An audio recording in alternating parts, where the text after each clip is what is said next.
I am so excited about the excitement that I hear from each of you who attended last month's session. This month we had 12 additional people RSVP. So when you leave here today, I'm going to ask that you tell 3 to 5 people about your time here and invite someone to come back next month. These are not just for chamber members. We are opening up to the community because we know that an educated community that focuses on self-growth is a community that we all want to be. I am excited to have Eric back here this morning. When we were planning the series for 2024, one of the things I really struggle with is walking into a room and forgetting why I'm there. Forgetting people's names more than I ever have, and just feeling frazzled all of the time. Who can tell me how many times a day we get interrupted throughout our day? What do you think? At least 30. Yeah? Anybody think it's more than 30? Yeah? On average, 60 to 80 times during the day, we get interrupted.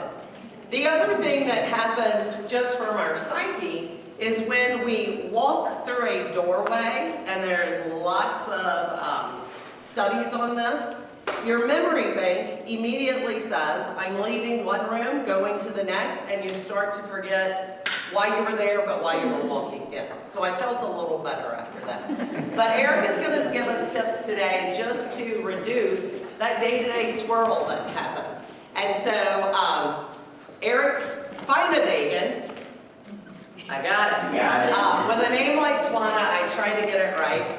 Is from Illinois. I'm going to let him give you his bio because he's going to do better than I do, but it is impressive, let me tell you. So Eric, even though you're from Illinois, we are so happy that you are here with us this morning, and he keeps driving up. He loves South Prairie. Eric, thank you so much for joining us. Let's get a round of applause for Tawana. Round of applause. Kurt, how do I sound? You okay back there? All right, good stuff. Now, I may be from Illinois, but I'm a Packer fan, Brewer fan, and a Buck fan, all right? Yes. Now, my wife, not so much. She's more Chicago Bears, but we figure it out. We make it happen. No, it is great to be here. I want to welcome everyone, and raise your hand if you were here last month. All right, thank you so much for coming back. And if you're a newbie, raise your hand. All right, round of applause for our newbies. Welcome. It is great to see everybody. Boy, introduce myself. Well, let's see. You know, I love watching The Simpsons. No. I've been speaking for 20 years, and I have a passion for personal growth and entrepreneurs. So I love speaking to chambers, and I speak to a lot of different chambers because I feel this is where we grow. This is where we learn from one another. And I've owned several businesses, brick and mortar, some consulting, different types. I'll share my stories here with you this morning, but it is great to be here. And I want to say to see each of your smiling faces gives me a lot of energy and confidence because let me take you back a week ago. I was speaking to another group a week ago today, about 3 hours south of here. And I was speaking not at 8 a.m., but at 7 a.m. in the morning. So I get there about 6:15 and I walk in and this is what's waiting for me. And I went to the AV person, I said, you mind turning on the lights? She looked at me, she said, oh, they are on. I said, excuse me? So if you look right here, most of the lighting comes in from the ceiling, the skylight. So for the first 45 minutes of my presentation, I couldn't see anybody. Then as the sun started to rise, then I saw the smiling faces. So it is great to see all of your smiling faces. All right. I want to thank our sponsors. Who are our sponsors? If you could stand if you're a sponsor in the room. Just real quick, if you could stand. Our sponsors, give them a round of applause. Thank you so much. This is not possible without you. We greatly appreciate it. All right, some coffee comedy to start out the morning. Give me coffee to change the things I can, and wine to accept those that I cannot. All right, sometimes I go hours without coffee. It's called sleeping, right?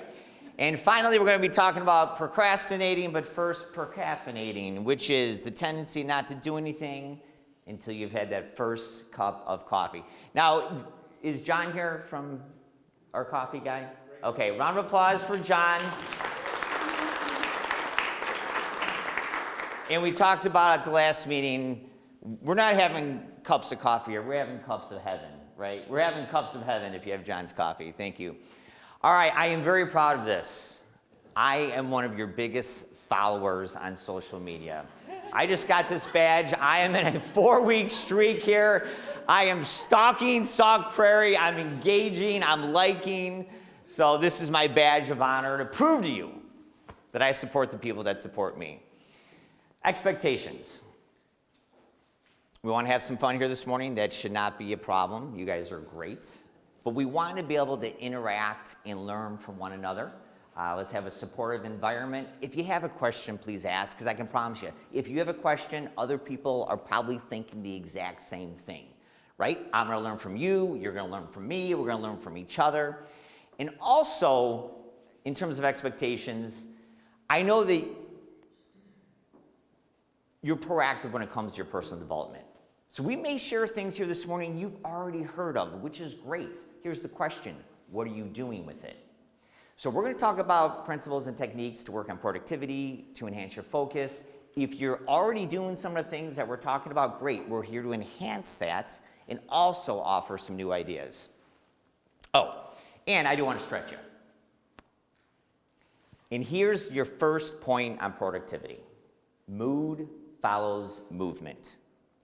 So we're going to get moving here just a little bit. I'm going to have you still stay seated. What I'd like you to do is just stretch to the left. Yes, it's early in the morning, right? Stretch to the right. There we go. And then right up through the middle. Doesn't that feel good? All right. Mood follows movement. If you ever need to get in the productive mood, start moving. Motion follows emotion. All right. There should be a productivity playbook in front of each of one of you. That's going to help sharpen the axe. We talked about sharpening the axe. Abraham Lincoln said, if you give me 6 hours to chop down the tree, I spend the first 4 sharpening my axe. So the playbook is there to help you learn and grow. I encourage you to follow it as we go through the presentation, but also continue to go back to the playbook as you go throughout your day and throughout your life, because we always have different levels of awareness. And when we go back, again, we'll be at a different time. Yep, there you go. Go ahead and raise your hand if you do not have a playbook. We want to make sure that everybody has one. Okay. Great stuff. And in terms of productivity, this image right here, I made in about 4 seconds with, what else? Artificial intelligence. That's right. If you're not embracing technology, you're making a mistake. We can either embrace it or engulf it. Do not fight it. It is there to help you and to enhance. Again, we're going to talk about it a little later on in the presentation, but it has already helped me become productive. All right, reducing swirl. Now, if you remember from the last session, I like to give away lottery tickets to encourage participation. Let me grab them. Okay. For a lottery ticket, in your day, what causes swirl?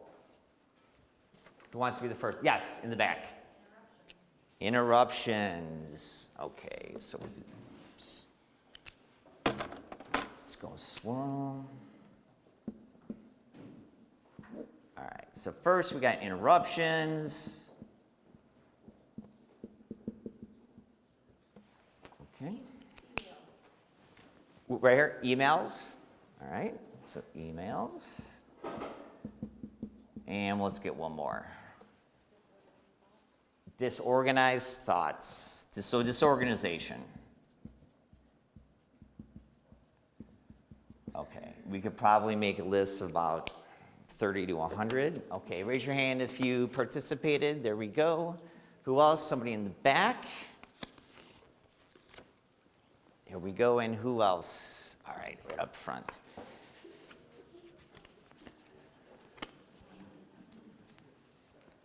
Okay. We talked about influence at the last session. Great way to influence and get people to react, start giving away money. All right. Absolutely. So now that we know what causes it, how do we reduce it? Oh, yes, go ahead. Identify and write it down. Identify and write it down, absolutely. Who else? I was going to say plan ahead. So Plan ahead. Correct. And yes, both are correct. I'm going to focus on the plan ahead because productivity comes from preparation. If you're not preparing, you are constantly repairing. Please write that down. If you are not preparing, you are repairing.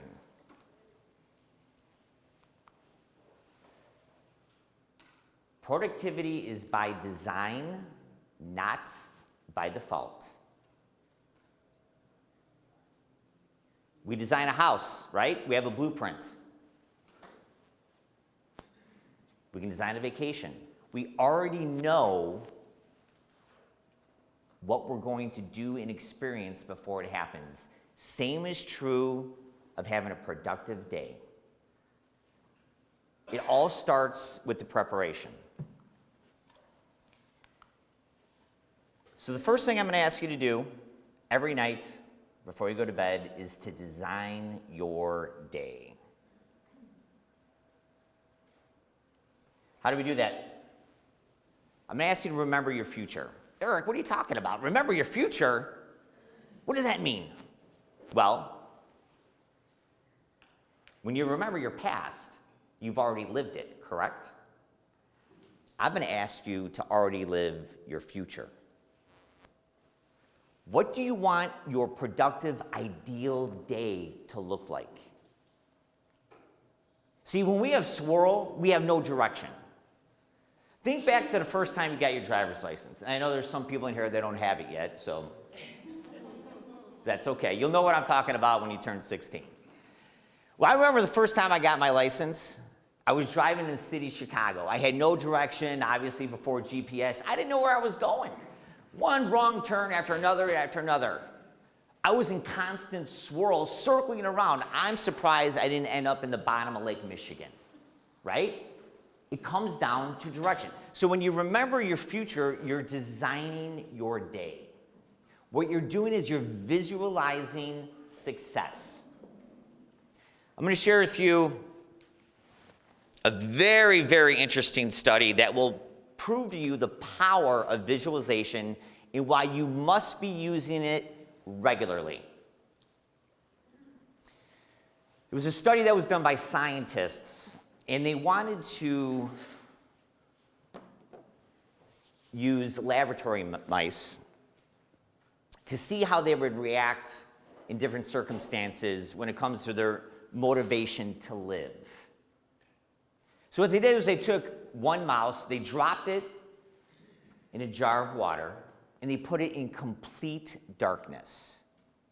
They observed the mouse, and it swam for 3 minutes before it gave up and allowed itself to die. Now, they saved the mouse, right?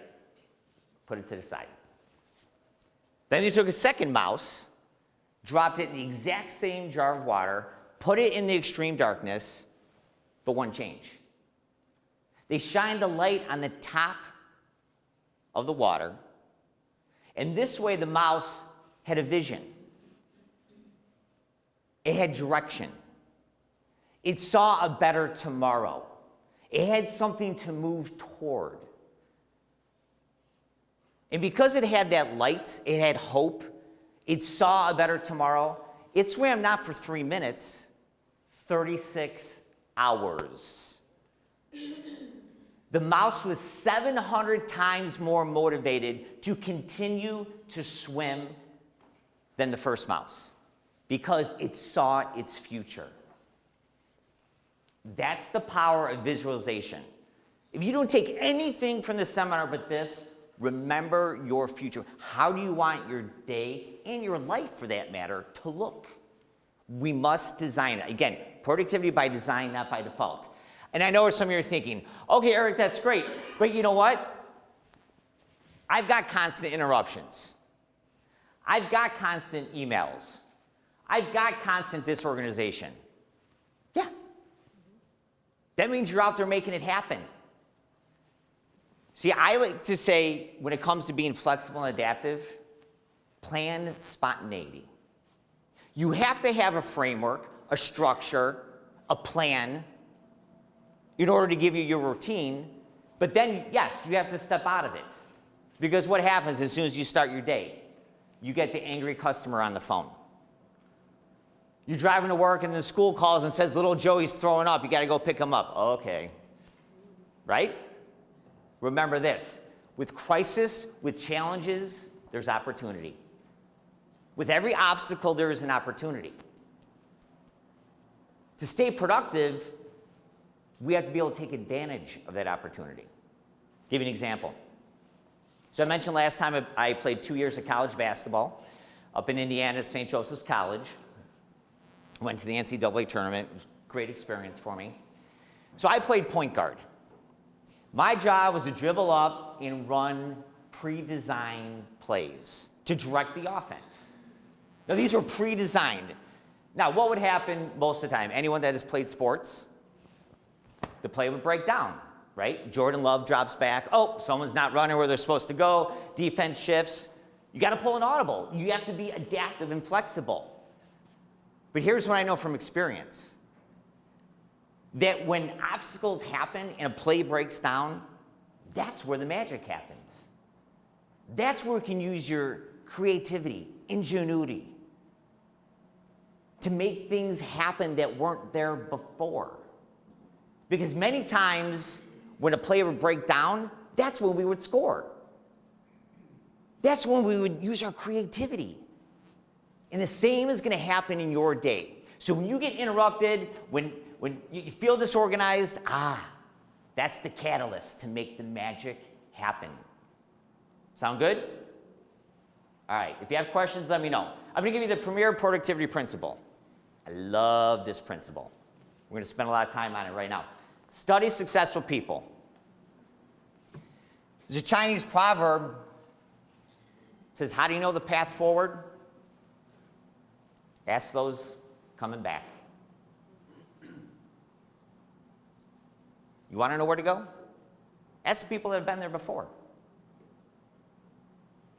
If you want to lessen your learning curve, study successful people. There's no shortcut to success, but this is the closest one I can think of. Learning from other people's experiences. I just got this book, Elon Musk, richest man in the world. Now, whether you agree with him or not on some of his views or political, that's not the point. The point is this. He's a disruptor. He's an innovator. He's a creator. I have learned more in one chapter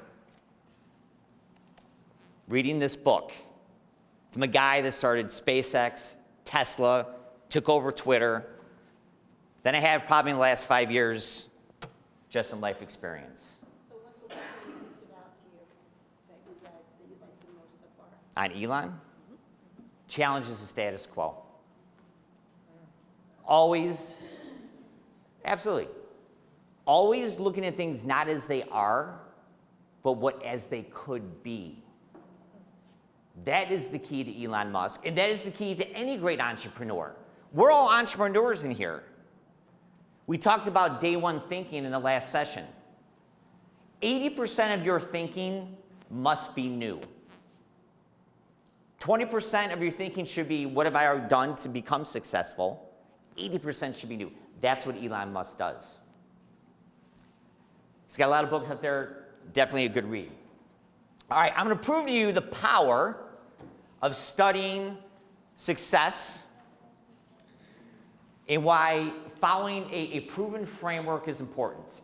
Yes, if you would, each one of you should have 2 number cards in front of you. Grab one. So grab one, leave one there. Now there's numbers from 1. Now nobody start. Yeah, we're all going to do this at the same time. Now if you've done this before, like movies, don't ruin the ending. Okay, here's what we're going to do. I'm going to give you 40 seconds.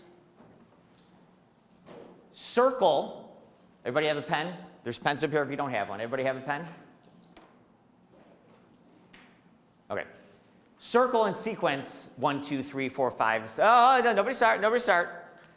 See how high you can go, how many numbers you can get by circling them, 1, 2, 3, 4, 5, all the way, Hunt and Peck method, in 40 seconds. Go. All right, pens down. Everybody stop. Pens down. Thank you. Okay. Who got 25? Raise your hand. 25 or higher? Kelly Kendall, my gosh. We need more coffee. Yeah. Boy, you're going to make this very easy on me. Okay, here we go. Hold on. Kendall, how many did you get? You got them all? Yeah. Oh, sorry. I don't know if I... Okay, you don't get to play for the next round. Kendall, here you go. I was feeling good till she got them all. Okay, Kendall, you can sit this next one out. Now here's what we're going to do. Go ahead and grab the second sheet. Good friend of mine, professional comedian Dobie Maxwell, has a phrase, and I agree with it. It's easy to walk on water when you know where the rocks are. I'm going to show you where the rocks are. Go ahead and take your second sheet, and there's 4 little hyphens there. Fold it like this, vertically. Go ahead and open it up. Then fold it horizontally so you should have 4 quadrants. Okay? 4 quadrants. Everybody got the 4 quadrants after folding it? Here's where the rocks are. Your number 1 is in the first quadrant. You go clockwise. Number 2 is in the second. Number 3 is in the third. Number 4 is in the fourth. You keep going clockwise to find your next sequential number. Now go ahead and find how many numbers you can in 40 seconds. Thank you.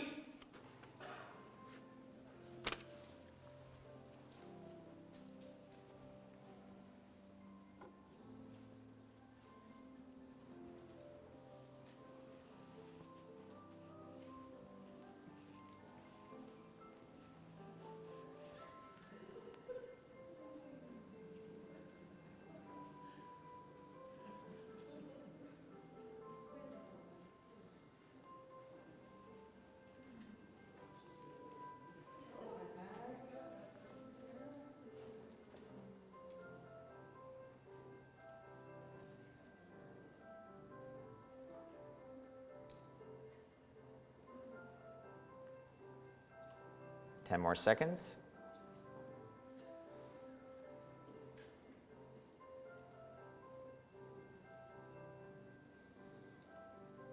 All right, pens down.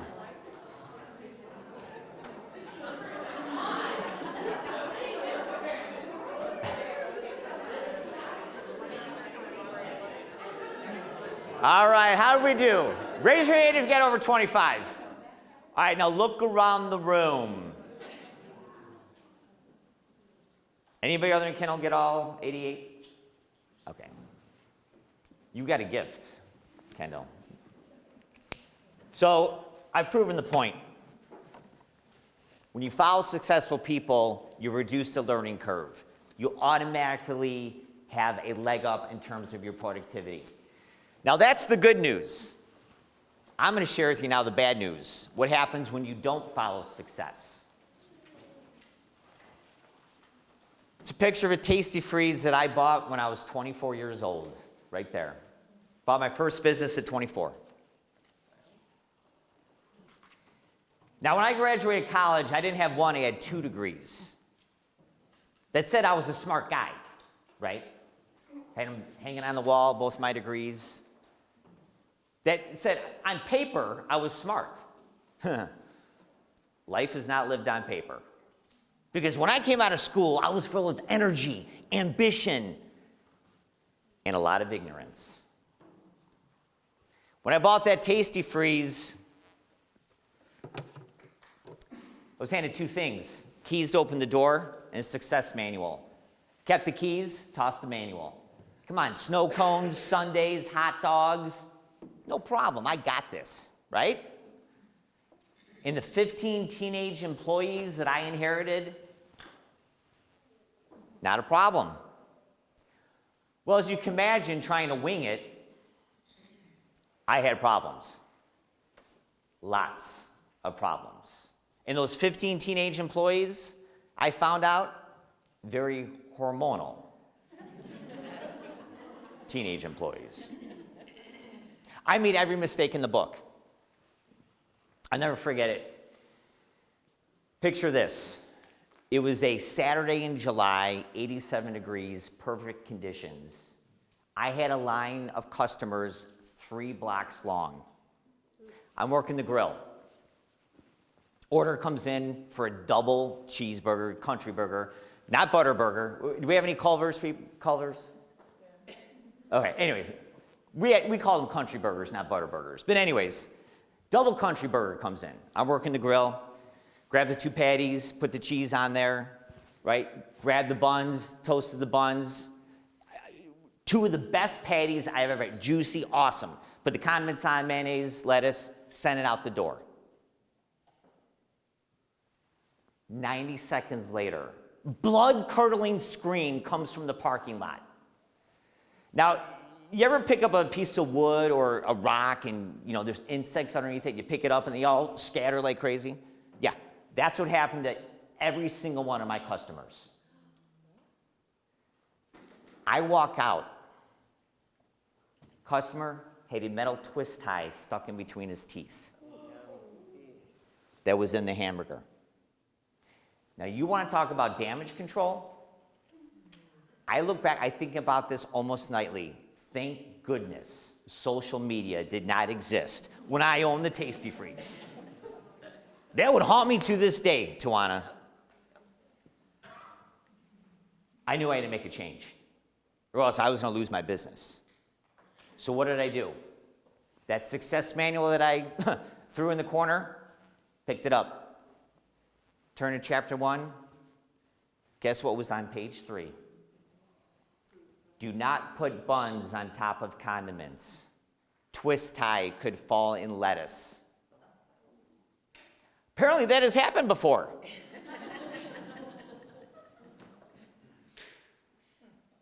Once I read the manual and followed the success of the people that went before me, my decisions changed, my actions changed, and my business changed. The only thing that stayed the same were the hormonal teenagers. Sold the business 4 years later for a very nice profit. We got to study those that are successful. But I know what some of you are thinking. Eric, in the last session you told me, Elon Musk, you got to have ingenuity, right? Challenge everything. Yes, but you have to know what is successful first before you can change it. Does that make sense? I want to share with you a Super 6, but before we get to that, one thing about me is I might be a slow learner, but once I get it, I get it. So I took that experience with the Tasty Freeze and I said, okay, Eric, the next endeavor that you partake in, learn from the people that are number one in your industry. And I recommend you do the same thing in your industry. So I have 2 careers. I do professional speaking and training, but I'm also in financial services. My degrees are in economics and finance. I'm securities licensed.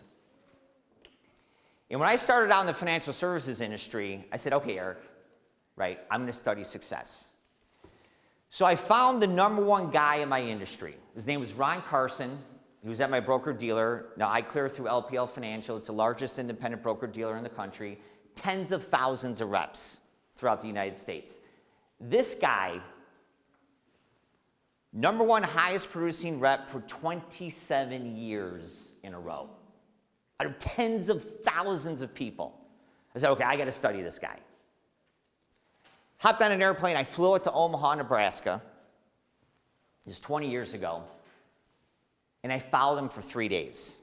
Studied everything that he did. Yes, I had to pay money to do it. right? What he did in the morning, okay? During the day, how did he sell? How did he interact with customers?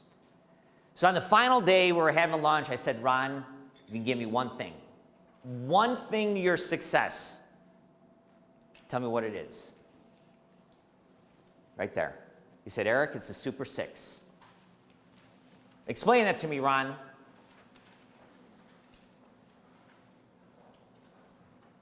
Write down the 6 most important things that you have to do at night for that following day. Going back to design your day, give it direction, and focus on those.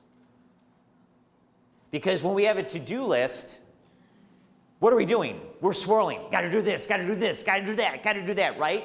Running from one end to the next. Focus on your Super 6. So let's break this down. I like to call it the 10-minute miracle. You spend 10 minutes at night designing your day with your Super 6, it will save you 10 hours in your week. Don't believe me? Try it. In 10 hours in the week, that is a conservative number. Here's how we do it. Brain dump everything that you have to do, again, the night before onto a piece of paper. What do I have to do the following day? What do I have to do on Wednesday? Then identify your top Super 6 that you must do in order of importance. I get this all the time. Well, what if I don't have 6? Fine, you could have 3, 4, 2, 1, doesn't matter. But no more than 6. Then put it on your calendar. Time box, you must schedule it. If it is not scheduled, not going to get done. Yes? Is this your whole day or your work day? This is the whole day. The whole day. And I will explain why. It is your whole day. We clear on this? All right. Stephen Covey talks about this. You've probably seen it. Repetition's the mother of skill. If not, you need to learn it. It's a great visual. Got 4 items here: sand, pebbles, rocks, and jar. This talks about the importance of doing the biggest things, the most important things first.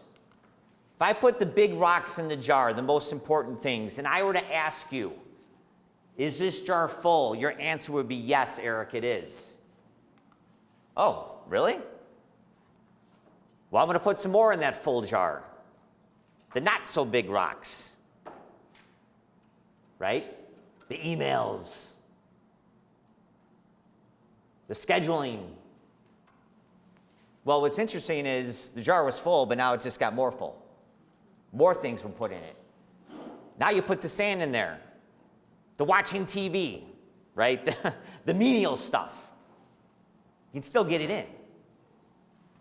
Because we've identified the most important things first. If you do the minute tasks, you're not as productive. It's an easy, simple visual made famous by Stephen Covey. I can think of no better example than how to have a productive day. Are you with me? We're going to go over the 8 laws of productivity. Why 8? Because we only have time for 8. I got about 25, but Tawana said, Eric, By the way, let me know when we hit 9 o'clock if you don't mind. Okay. Thank you. All right. Law number 1, win the morning. You win the morning, you're going to win the day. Snowball effect. We're going to talk about momentum here in a minute. But winning the morning, as I've mentioned, starts the night before. I'm going to ask you to pick your bedtime every single night. One of the worst habits that we have is just falling asleep when we're tired. Bad move. We have to develop a consistency. Our goal used to be 6 hours. Studies have proven 8 hours of sleep will give you optimum energy and focus the following day. I get it. Can't always get the 8 hours. But we can consistently pick our bedtime. Whenever you need to wake up in the morning, Backtrack 8 hours, that's when you go to bed every single night. Yes, that's not possible all the time, but make it possible as much as you can. Builds a rhythm, builds a consistency, and builds a routine. So I'm going to ask you to go to your workbook and take a look at how you win the morning. Well, a great morning starts the night before, as we just said. Ask yourself this question: how can I serve? Gets you the mental time frame. Here's the great thing about the question, how can I serve? It takes you out of your own mind. See, when you're focusing on others, you don't have time to focus on your own issues, anxieties, and problems. When I come up here, if I'm focused, oh my gosh, how do I look? How do I sound? Are they going to like me? No. Now I'm all in myself. If I ask, how can I serve? How can I add value? How can I pour into the great people of South Prairie Chamber? How can we learn together? See the change in focus, the change in mindset? When you ask, how can I serve? Again, you're not worried about your own issues. And the more you serve, the more successful you will be. All right, next. Make your bed. Whole book is written on making your bed. I do it every morning. Why? Well, absolutely. You already get that first one of the day. It triggers the mechanism in the mind of success. You get that little dopamine hit, endorphins rush, and now I want more, right? It starts you on a great rhythm. I have a question. Yes. I appreciate this make your bed, don't make your bed situation. Yep. Because I am a classic don't make your bed, and I feel very successful in the morning. Mm-hmm. Partly it's because my husband is still in the bed.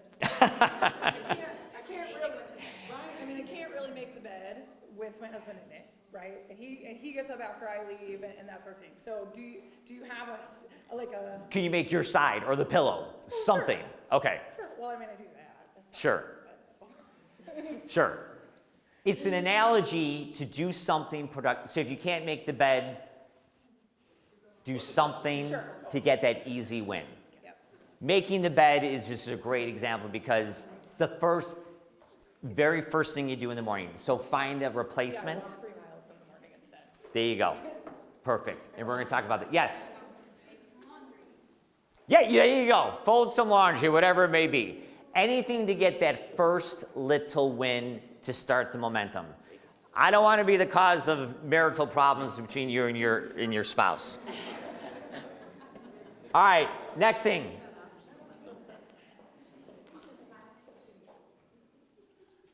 If you win the 5 to 9, you're going to win the 9 to 5. Plain and simple. Why? And I use 5 to 9 again as an example. Those are your power hours. Those are the most productive hours of your day. Why is that? Your mind is clear and refreshed. That's when you have the most energy. That's when you have the least amount of distractions. In those morning power hours. If you can win those hours, I promise you, you will win the rest of the day. Again, the snowball effect. Does that make sense?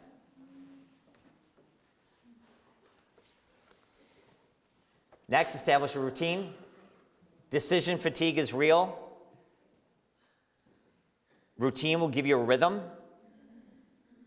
First, we form habits, then habits form us. When you form positive routines, you will. Who mentioned you run walk 3 miles? Okay. How long have you been walking 3 miles? Oh, a year and a half now. Okay. Year and a half. The habit's been formed. You have the routine. Yep. I'm sure you agree with me. It is harder for you not to walk it than to walk it, correct? Mm-hmm. Thank you. That's the power of routine. Next. We talked about it last time. Create before you consume. The emails. What happens when you answer one email? You go to the next, the next, the next, the next. So in my bio, I'm John C. Maxwell Leadership Certified. I'm an accredited speaker and consultant to the John C. Maxwell team. And John Maxwell is considered the #1 leadership expert in the world.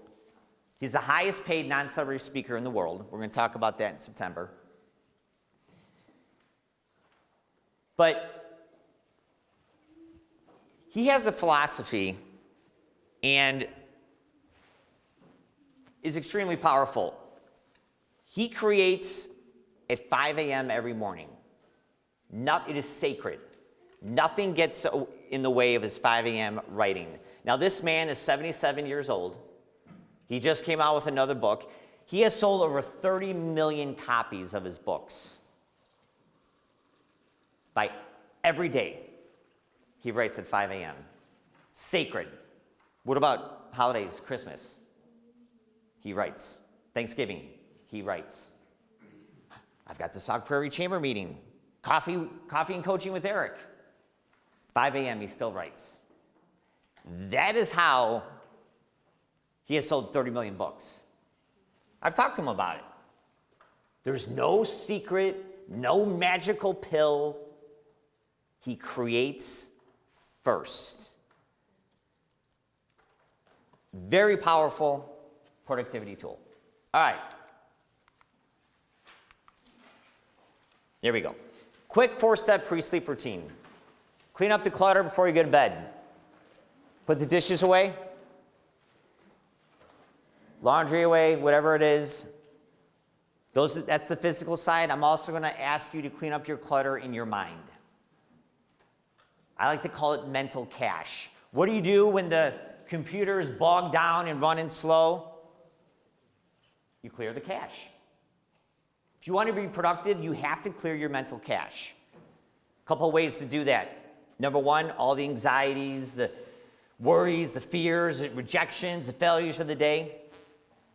And I got this from my psychologist. You can journal. You can write it down to get it out of your mind. I like to put it in a red helium balloon. Let that balloon sift off into the sky. You have to release all of that angst that may have been built up during the day. Clean up the clutter. Dishes, physical and in the mind. Next, put things out the night before. I know everybody can relate to this. You're running late for work, meeting, whatever it is, got to get the kids to school, can't find the car keys, right? You been there? Mm-hmm. How stressful is that? Put them out the night before, right there. Same place every time. All right, have a great day. Found them in the car. Hold on. Can you repeat that, please, into the microphone? I found them in the car. There we go. Oh, I'll tell you what. I found them in the door, on top of the car, underneath the car. We all have. Your clothes. Put them out the night before. Give yourself the best chance to succeed. Next, take 5. Night before. Got to decompress. Bath, soft music, journaling, meditating. If you're into wine, glass of wine, decaf coffee, whatever it may be. We're going to talk about self-care. Critical. Critical. Quit giving your time away to other things and other people. You must take care of yourself. We're going to talk about that, but take 5. You tuck in your kids. You tuck in your pets. Tuck in the phone. You can make a little bed for it, right? You can, put a little pillow right here, get some blankets for your phone. Get it away from you. You've all heard and read this study. Just the blue light will mess you up. It will screw up the rhythms in your brain. The notifications, get rid of it. We're going to talk about the cell phone, yes? You can schedule ahead do not disturb Perfect. Perfect. Okay? All right. We good on that? Next, Parkinson's law. No relation to Parkinson's disease, Parkinson's law. It's in your book. Work expands to time allowed. If you're given 6 hours to do a job, you'll take the 6 hours. One of the most productive things that you can do is to compress your deadlines. Think back to your last vacation. How much you get done before that last vacation? Everything that you had to do in the last 2 weeks, boom, done in 2 hours. I rest my case. Make this law work for you, not against you. Choice is yours. I'll share with you another story. Let me take it back to when I was in college, again, St. Joe's. You're going to know why I'm getting gray hair after this story. It was my sophomore year in college. I walked into my finance class. My professor's name was Professor Montfort. He said, okay, class, it was day one. You're going to get 1 grade in this class. There's going to be no homework, no quizzes, no tests, nothing. He goes, I don't even care if you show up to class. I don't care. You get 1 grade. It's going to be based on this. You have to do a 100-page report that's due at the end of the semester. Final day, when you walk in, boom, there's your grade. Okay, choice is yours. What do you want to do? All right, good to show up for class, no homework, nothing. Now, you give a 19-year-old college kid 3.5 months to do something, when do you think that's going to start? Right? 3 weeks, right? 5 weeks, yeah. Yeah, 3 days. This is before this is in the early 90s, before ChatGPT, before the internet, right? This is still going to the periodic table and handwriting everything. No copy and paste. I did it. Every single one of my classmates did it. Waited 3 days beforehand. Now you know why I see a psychologist. Compress your deadlines. Do not wait to do things. It is one of the most productive things that you can ever do, and you will watch the magic happen. Next. Law number 3, law of diminishing marginal intent. The longer you wait to do something, the less likelihood it will happen.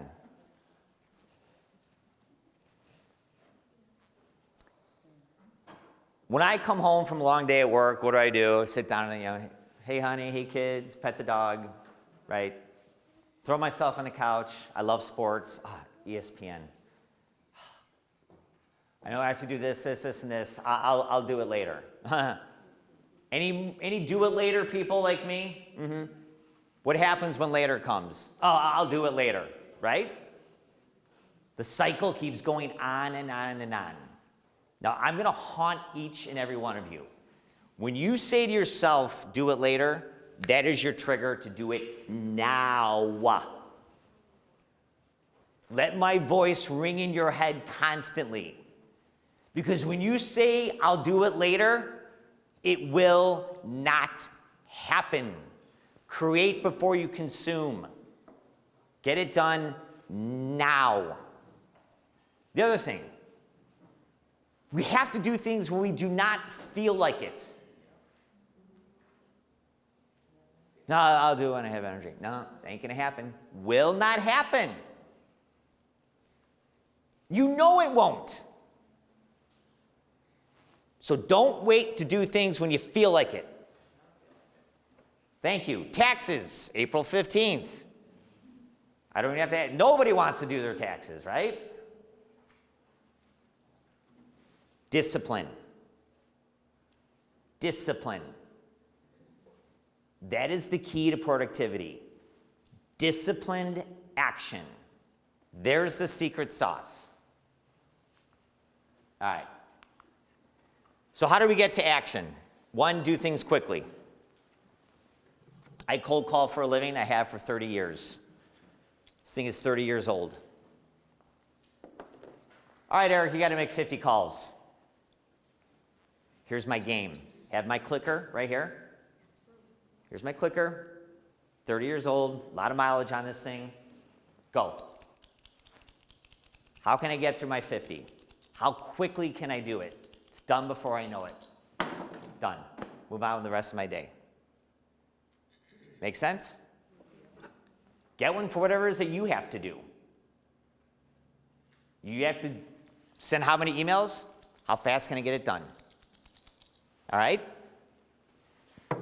Next. Here it is. Oop. All right. 5-second rule, made famous by Mel Robbins. Your brain is designed to keep you from experiencing pain. A lot of things we have to do are painful. So your brain will squash the motivation or the impulse that you have. Oh, it's leg day. Oh, I hate doing legs, right? Start at 5, count down to 1. Before you hit 1, you must move. The movement, right? On 5 to 1 will not let your brain squash it. I start with 3. 3, 2, 1, go. That works better for me than the 5. Okay? We must physically move before your mind will kill it. 5-second rule. Next, the 1-minute rule. It's amazing what can happen in a minute. Get your kids scheduled for that class. Respond to the 1 or 2 emails you need to do.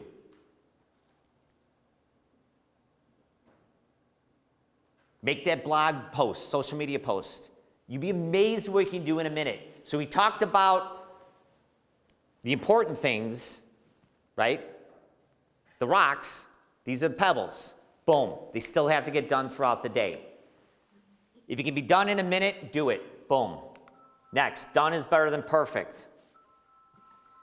Anyone ever play with the font in PowerPoint? You know, where you can change like the, right? You know what I'm talking about? The Arial, the Times, you know, the word art. Okay, yeah. How many of you have been caught playing with the font, trying to make it perfect? 47 minutes later, and it was better when you started? Okay. Avoid perfectionism. You'll never get anything done. Art of the start. Another Maxwell principle. Jump, build your wings on the way down. Jump, build your wings on the way down. You're here because you figured it out. You're successful because you've managed to find a way to become successful. You will still find ways to be successful without knowing all the answers. I promise you. Jump, build your wings on the way down. Next. Yep, there's a little bit of this in each one of us. I'll do it when. I'll take it a step further. I'll be happy when I get married. 10 years later. I'll be happy when I'm divorced. I'll be happy when I have kids. I'll be happy when the kids are gone. Right? I'll be happy when I buy the house and when I buy the boat. Ask any boat owner. I'll be happy when I sell the boat. You know what I'm talking about? I have no boat. Ask any boat owner. Right? Timing's never going to be perfect. We know it. Do it now. All right. Going back to my cold calling. Well, no, I got a lot of examples. I'll use this public speaking. Tawana, I sure hope they like me. What if they don't applaud when they're supposed to? What if I don't get the laughter? What if nobody gives me any answers on what causes swirl? No. Detach. You can control one thing, yourself, your attitude and your actions. Everything else is outside of your control. Quit trying to control things that you cannot. That will stop you from taking action. Progress, not perfection. Always looking for ways to plug my book. Have a best-selling book. I want to thank, by the way, everyone that bought it last time. Thank you so much. I appreciate it. I'm not going to ask how many of you have read it. But in my book, first book I've ever written, first-time author, had no idea what I was doing. None. But it was over COVID. I said, Eric, if you're not going to write a book now over COVID, it will never happen. Wrote the book. I had no idea what I was doing. I just took imperfect action. Every day, it was focused on progress. Okay.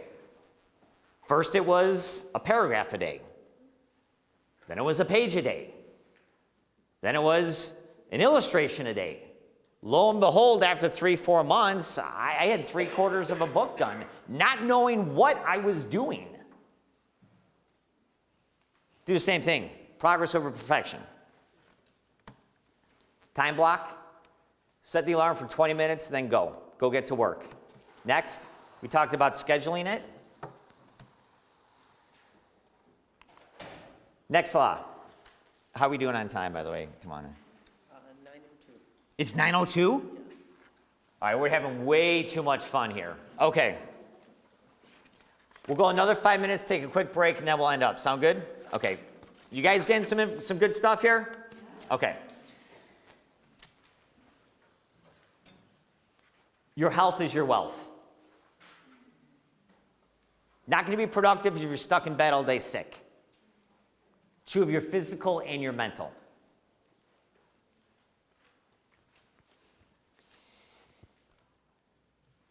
I have it in the playbook. Whoever has the most energy wins, and it's true. More energy you have, the more you can get done. Let's expand on that. Your input determines your output. Whenever I take my car into the mechanic, he tells me the same thing. Eric, quit putting cheap gas into the car. Every now and then splurge and put the expensive stuff in. Car's going to run better. You're going to run better when you put better stuff in. Positive affirmations, books, videos, into the mind. Same thing with the body. What are we consuming? I love Butterburgers. I love fast food. But you got to balance it out with other stuff, right? So what are we putting into our body? Input determines the output when it comes to your energy. So what? It's 9:05? Okay. Yes. We're going to go fast. No, right. You show me a person with passion, I'll show you someone with energy. Our profession is going to take up most of our lives. You might as well learn to love what you do. Find a way to be passionate about it. The people you hang around with have a tremendous impact on your energy and your productivity. There are two types of people in this world. Type 1, the lights get brighter when they walk into the room. Type 2, the lights get brighter when they walk out of the room. Choose the people wisely that you're around. Self-care. This should be on your Super 6 every single night. Eric, isn't that selfish? It is selfish not to take care of yourself. People rely on you, your employees, your coworkers, your family members. If you are not taking care of yourself, you're doing it wrong. And I'll speak from the male perspective. I'm tough. I don't know. Males especially. Allow yourself to get the help that you need, whatever it is. Mental, physical. I would put this at number 1. And everyone's super 6. You can't pour from an empty cup. You want to help others, you want to serve others, serve yourself first. Does that make sense? All right. Negative emotions: hate, fear, jealousy, despair, anxiety, worry. There is a place for those emotions in our lives. I will validate anyone who's feeling that, and I would hope you would validate me if I'm feeling those emotions. But we cannot live in those emotions. They will drain you faster than anything. Carrying around that negative angst will halt and stop your productivity.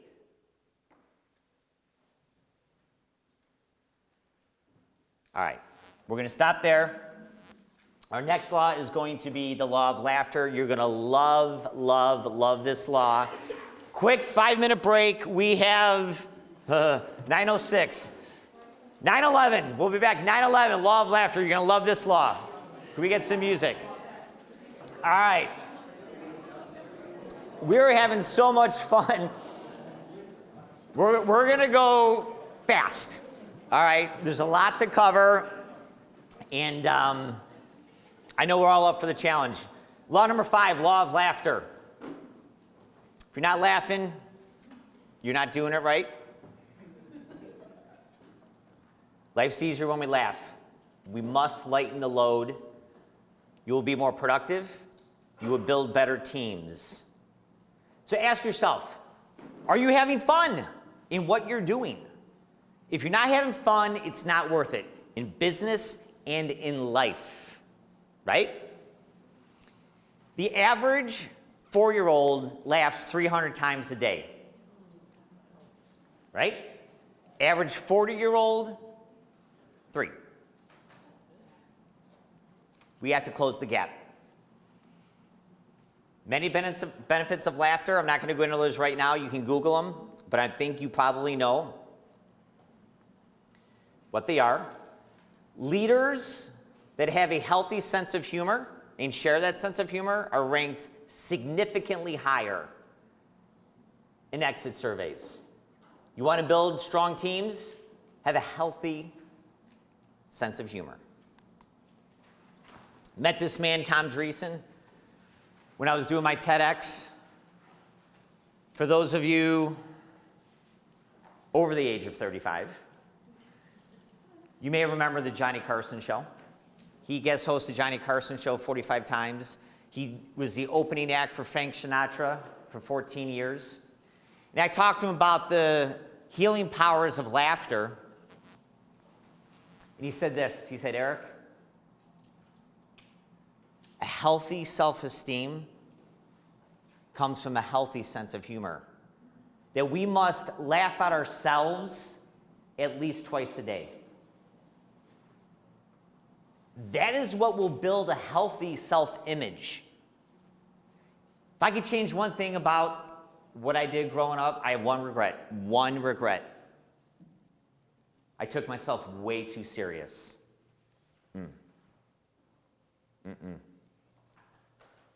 Now, life is serious. They call it life or death. But I wish I would have had more joy and fun. I worried about things that never came to fruition. And you might be doing the same thing. When you laugh at your problems, they shrink. It'll lighten your load. So I'm going to show you, real quick, the best golfers in the world not having their best day. It's called golf goofs. If we can get volume in the back, that would be great. When you mess up, remember this video.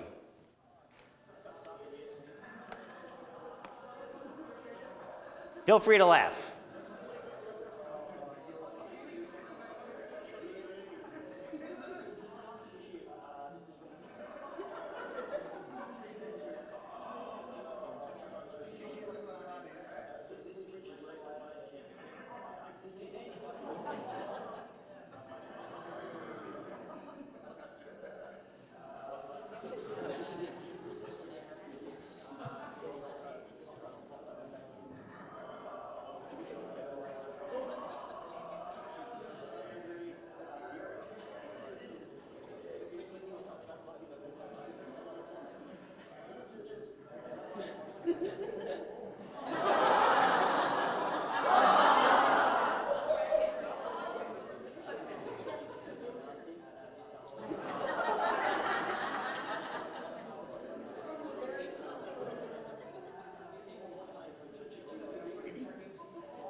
All right, we've all been there, right? Best golfers in the world. The guy that hit the tree at that time, #1 golfer in the world.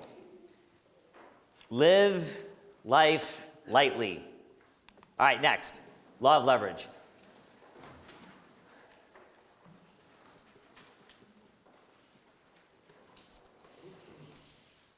Most of our success will come from working through and with others. We must learn to be able to leverage the abilities, skills, and talents of other people in addition to our own talents. This is going to make you extremely productive. I'm going to share with you a quick story about a gentleman named Mark Reckling. That's him right there.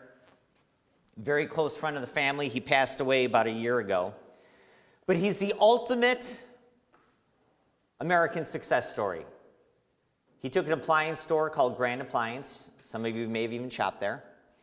Started with one store in Waukegan, Illinois, several decades ago. Built it to 28 stores across 4 states, hundreds of employees. Unbelievable what he did. That's him right there accepting an award from the American Defamation League for the work he's done in the community and in his company. He also received an award when he was inducted into the Appliance Hall of Fame. Now, I'm sharing that because I had a chance to work with Mark on those speeches. And our agreement was this: okay, Eric, you help me with my speeches. You coach me there. I'll coach you on business. Perfect. Trust me, I got a lot more out of the deal than he got from me, believe me. He said, Eric, I'm going to teach you 2 things. Please write this down. Here's how you leverage. #1, love your people. No higher leverage than love. Love your people. Love your customers. Love your employees. Treat them like family. And just like family, yes, they will disappoint you. Love them anyways. #2, you have to leverage people and processes. That is how you build scalability. If you're looking to grow your business, you want to scale, you have to leverage. See, this was me right here. The guy riding the bike with the square wheels. In my 20s and 30s, I was working 100 hours a day, going nowhere fast, burnout central. There's a better way. You got to find the better way. Automate. Anything that you can use technology to do, do it. I used to manually put things on my calendar. Now I send a link, customers do it. Saves me a lot of time during the day. When you automate, you simplify. Next, If somebody can do something 80% as good as you delegate it. I'm going to ask you this question. What's your time worth? What's your hourly wage? $5, $15, $50, $100, $500 an hour, whatever it is. It's going to be different for each one of us. Pick your hourly wage. Do not do a task that does not meet that hourly wage. If you're doing copies, don't do it. Delegate it. You know these right here? My 13-year-old son cut every single one of these out. Gave him 20 bucks, right? He spent hours doing it. Delegated it. Eliminate unnecessary meetings. If you can eliminate your social media posts and you can delegate that out to someone in high school who's willing to work for 15 bucks an hour, do it. What are the things that you are doing that you should not be doing? Ask yourself and replicate. You go to any Culver's in any state, it's going to be the same wherever you go. Blue walls, great customer service, great food. The French fry machine is always going to be right here. They're going to wear the same hats, you name it, same uniforms, they replicate. That is why Culver's is so successful. That is how you are going to be successful, by replicating your success. I'm going to share with you a personal story on replication. We want to develop leaders, not followers.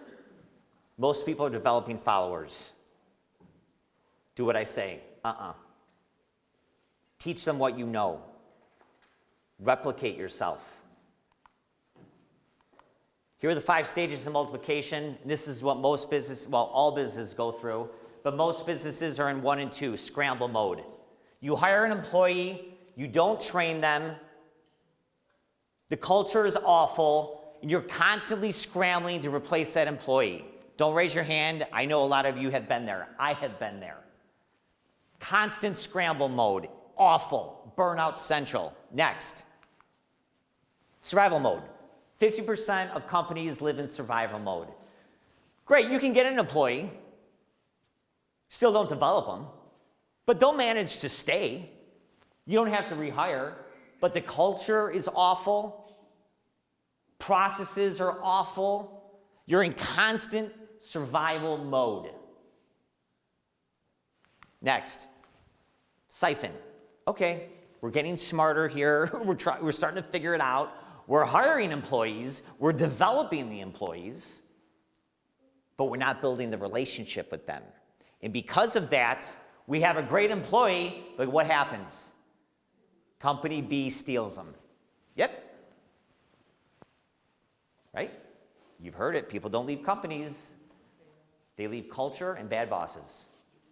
Next, synergy. You hire an employee, you develop them, and you have culture, you build relationship with them. Now you have a well-functioning organization. And finally, significance. That's where you develop the leaders and not the followers. You're a leader, you develop a leader, that leader develops a leader. That is significance. The best companies in the world aim for significance. That's where we need to be. So how do you raise up leaders to reproduce and replicate? Mentorship. Please write that down, mentorship. You look at exit interviews, the number one reason why people leave companies, it's not salary, it's not working conditions. They were not given a clear path to success. They were not mentored.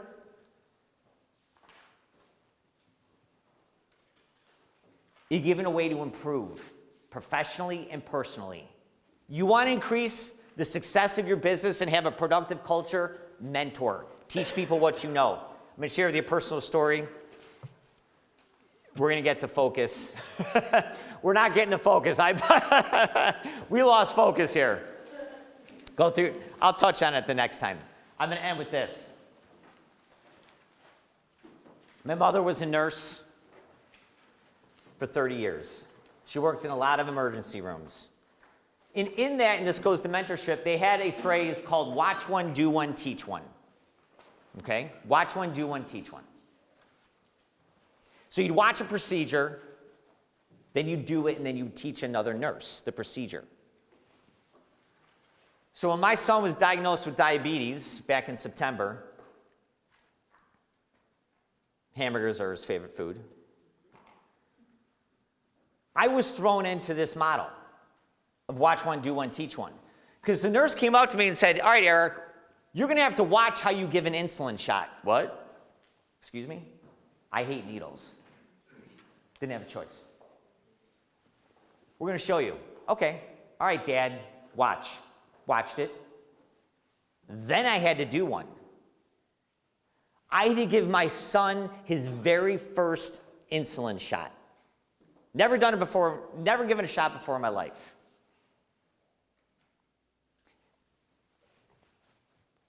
But when I was injecting him, I was literally injecting life. Because then I showed my son how to do his injection, and that is my son giving himself his injection. And he was able to give himself life. If you want to give life to your business, if you want to give life to your employees, follow this model, mentorship. Watch successful people like we talked about. Do what they do. And then show your employees and your leaders the exact same thing. And I promise you, you will, just like my son, you will inject life into your business. And then, like my son, you and your company will live the best life. That's him after diagnosed with diabetes, winning the championship in baseball. That's him getting the game ball. He was healed physically and mentally. That's his recent report card, straight A's. The power of mentorship. Thank you so much for having me. I'm going to turn it back over. I appreciate it.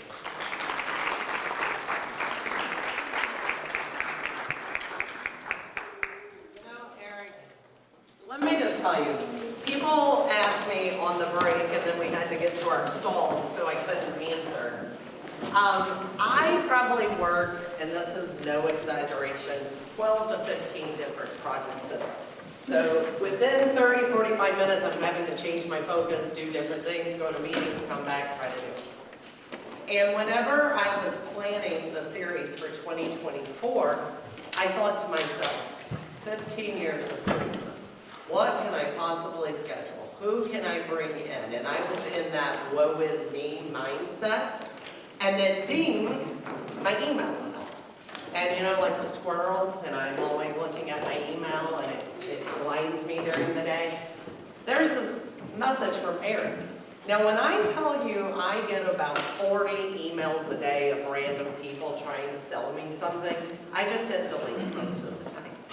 And something said to me, oh, here's someone who could potentially train your members in 2024.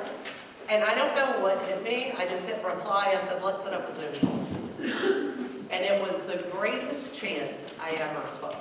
And so when you leave here today, I want you to really think about preparing for your day tomorrow, preparing for next month, 6 months from now. What do you want your day to look like, and what do you want to accomplish?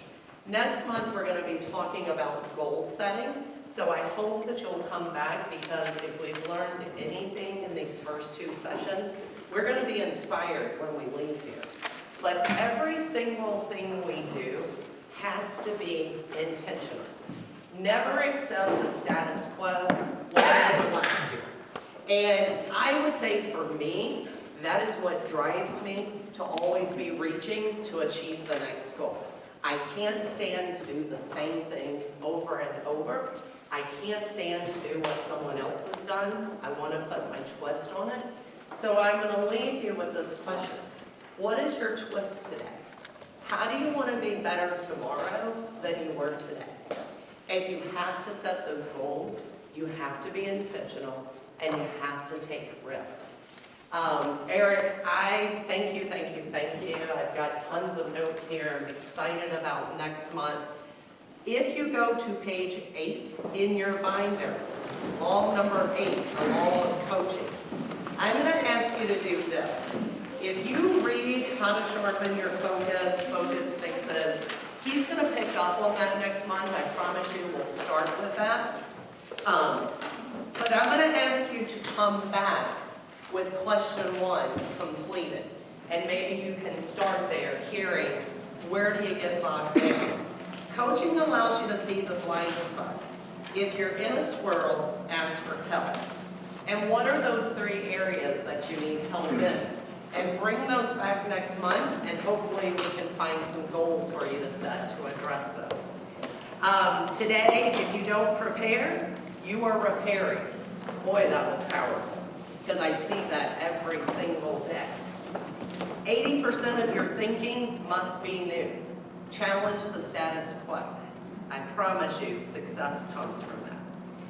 And something that I learned in Lake Geneva this last summer, staff and I went, done is better than perfect. I am a perfectionist. I can get bogged down. Who cares what the font or the color is? What is the message? Focus on that. I want to thank South Prairie Parks and Rec. Aaron, can you wave? Aaron is so good.